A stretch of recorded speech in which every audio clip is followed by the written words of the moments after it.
Assalamualaikum warahmatullahi wabarakatuh. Halo semuanya. Nah, kali ini Rina akan mempresentasikan lagi nih tentang konsep dan aspek Hermina. Nah, kalian tahu nggak itu Hermina apa aja? Nah, definisi Hermina adalah penjolaan organ atau jaringan, biasanya usus melalui suatu celah atau area lemah pada dinding otot atau jaringan ikat yang menahannya. Nah, penyebab dari Hermina ini adalah yang pertama kongenital, bawaan, atau kelemahan pada dinding otot sejak lahir. Yang kedua, didapat karena peningkatan tekanan intraabdominal, misalnya mengangkat beban berat, batuk kronis, konstipasi menelan, obesitas, kehamilan, trauma, atau operasi sebelumnya. Nah, klasifikasi Hermina itu ada berbagai nih. Yang pertama itu hernia inguinalis, paling sering di lipatan paha. Hermina femoralis di bagian lipatan paha, sering di bawah di pada wanita. Hernia umbilicalis di pusar. Hernia insisional bekas luka operasi. Hernia epigastrik di garis tengah perut. Nah, manifestasi klinisnya itu apa aja nih? Yang pertama itu menonjolkan di daerah tertentu, inguinal, umbilicus. Terus menonjol bisa hilang timbul, muncul saat batuk atau mengijan, nyeri atau ketidaknyamanan di lokasi benjolan. Pada hernia incarceratas atau strangulata, nyeri hebat, mual muntah, konstipasi, benjolan tidak bisa direfleksikan, tanda obstruksi usus. Komplikasi yang pertama itu incarcerata, usus terjebak tidak bisa kembali. Strangula atau usus terjepit, aliran darah berhenti, bisa nekrosis. Obstruksi usus. Pemeriksaan penunjang, pemeriksaan fisik, palpasi benjolan, USG abdomen atau hernia, CT scan abdomen ke kasus kompleks, terus laboratorium jika ada komplikasi, misalnya leukositosis pada strangulasi. Terus penata laksanaan medis yang pertama itu konservatif, penggunaan trus, penahan hernia hanya sementara. Yang kedua, operasi hernioratif atau herniorabhapi, hernioplasti, pilihan utama ditutup defeks atau kelemahan otot. Nah, asupan keperawatan atau escape hernia ini, yang pertama itu ada pengkajiannya, yaitu riwayat kesehatan keluh benjol nyeri pada kapan muncul, riwayat faktor risiko, batuk kronis, konstipasi, angkat berat, obesitas, pemeriksaan fisik kayak adanya benjolan, nyeri tekan, tanda obstruksi.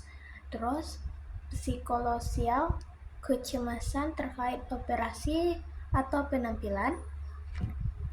Terus ada juga yang B, diagnosa keperawatan yang sering muncul, yaitu nyeri akut, penekanan jaringan oleh hernia, gangguan citra tubuh, perubahan fisik benjolan atau operasi, ansietas, kurang pengetahuan tentang penyakit atau produksi operasi, risiko tinggi infeksi, tindakan pembedahan, terus fisik pengetahuan, kurang informasi tentang penyakit, perawatan, dan pencegahan kekambuhan. Terus ada yang C, intervensi keperawatannya.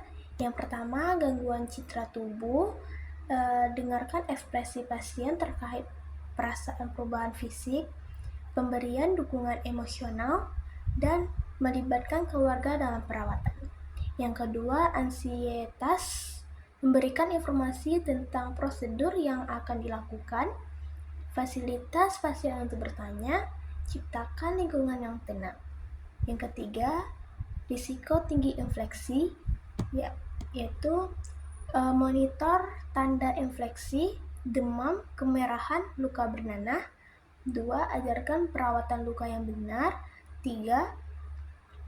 Kolaborasi pemberian antibiotik sesuai indikasi.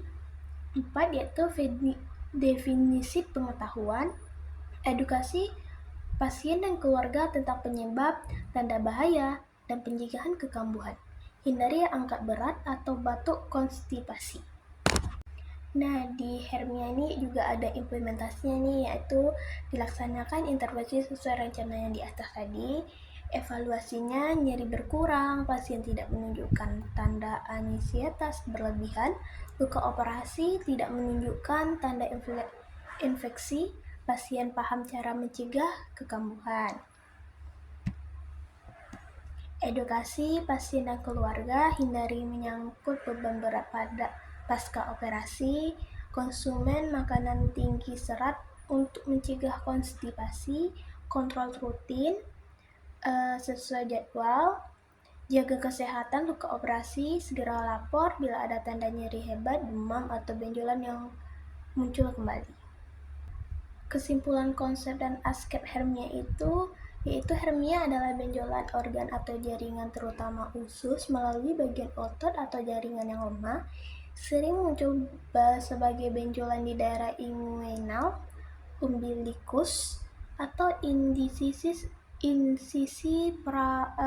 operasi. Penyebabnya bisa karena bawaan atau faktor yang meningkat tekanan intraabdomen, batuk kronis, konstipasi, obesitas, angkat berat. Gejalanya berupa benjolan yang hilang timbul, rasa tidak nyaman atau nyeri, hingga komplikasi serius seperti incarcerata dan strangulata. Pelaksanaan utama adalah operasi hernioratif atau hernioplasti, sementara perawatan konservatif hanya sementara. Dalam asupan keperawatan, fokus utama melibatkan yang pertama yaitu mengurangi nyeri, mencegah komplikasi dan infeksi, mengatasi ansietas dan penggunaan citra tubuh, meningkatkan pengetahuan pasien dan keluarga terkait pencegahan kekambuhan, dan dengan edukasi yang tepat dan dukungan keperawatan, pasien diharapkan pulih optimal, terhindar dari komplikasi dan kemampuan menjaga kesehatan jangka panjang. Nah, di sini apakah ada yang tidak mengerti nih tentang Hermina tersebut? Kalau masih belum paham, bisa tanya di kolom komentar ya. Assalamualaikum warahmatullahi wabarakatuh.